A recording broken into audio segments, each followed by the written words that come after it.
Today we are going to see about absorption spectrum and action spectrum.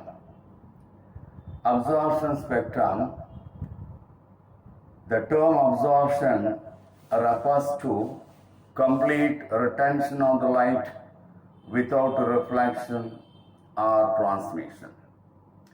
Pigments absorb different wavelengths of light.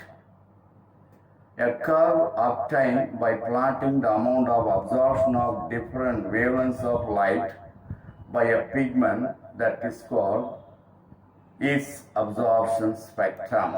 What is absorption spectrum? It is a very important question. Absorption spectrum is the amount of absorption of different wavelength of light by a pigment is called its absorption spectrum. Chlorophyll A and chlorophyll B absorb quantum from blue and red regions of light. Maximum absorption peak for different forms of chlorophyll A is 670 to 673, 680 to 683 and 695 to 705 nanometer. Chlorophyll A680 is called P680 and chlorophyll A700 is otherwise called P700.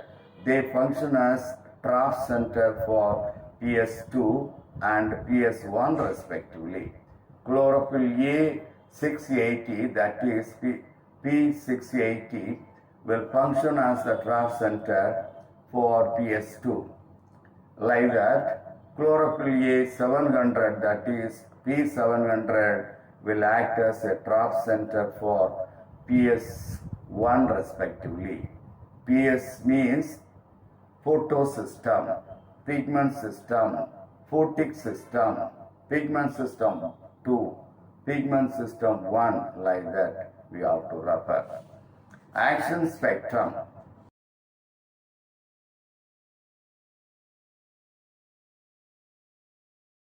Now you will see the action spectrum.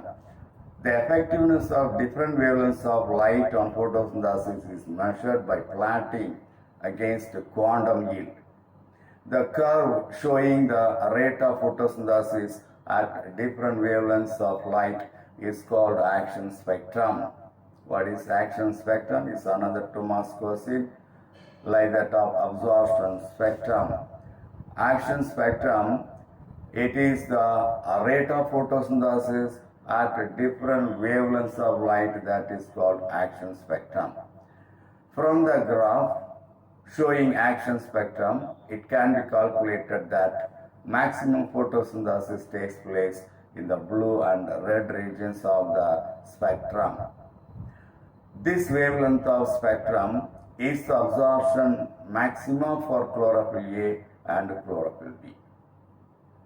The action spectrum is instrumental in the discovery of the existence of two photosystems in oxygen evolving photosynthesis. That means from the action spectrum we can conclude the existence of two kinds of photosystem in oxygen evolving photosynthesis.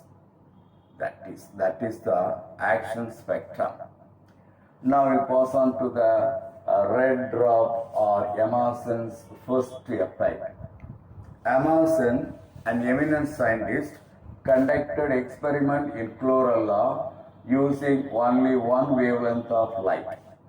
One wavelength of light is called monochromatic light.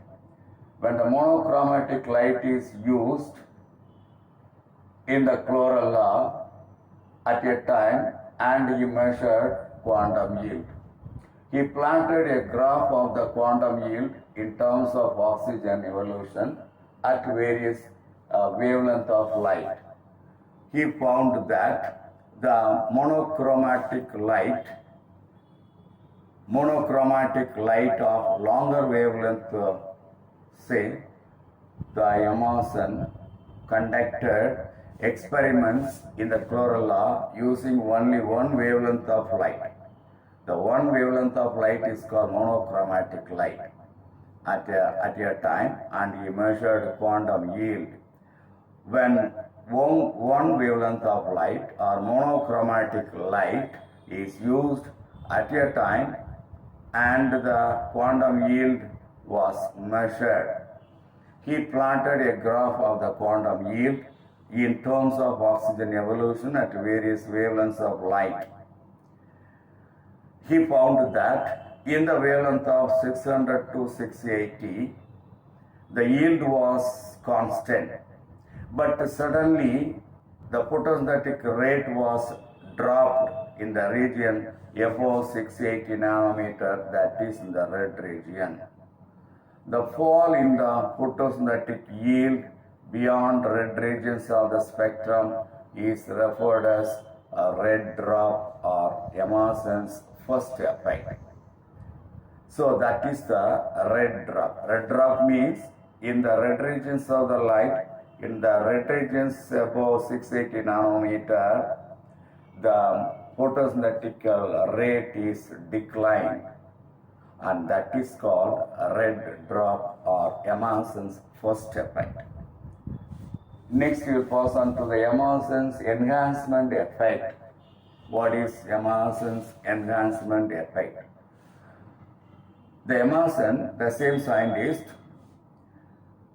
conducted another experiment by applying shorter wavelength of light, that is red light, along with longer wavelength of light, that is far red light.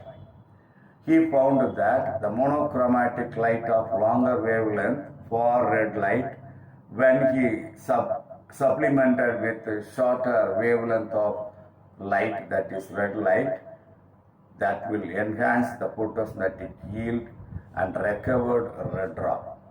This enhancement of photosynthetic yield is referred to as Emerson's enhancement effect.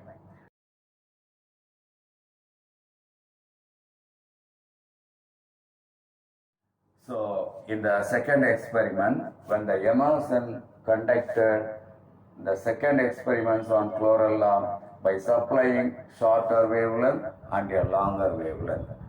One at the same time, when the longer wavelength and the shorter wavelength are supplied, the photosynthetic rate was enhanced greatly.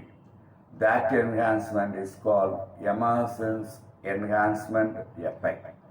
You can see this photosynthetic rate at far red light.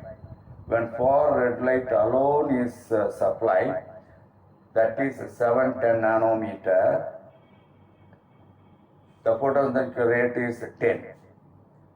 When the red light 650 nanometer wavelength is applied to the photosynthesis, the photosynthetic rate at the red light region 43.5. Photosynthetic rate at red plus far red. When both the lights are supplied, when the both wavelengths are supplied to the photosynthetic rate enhanced greatly, that is 72.5.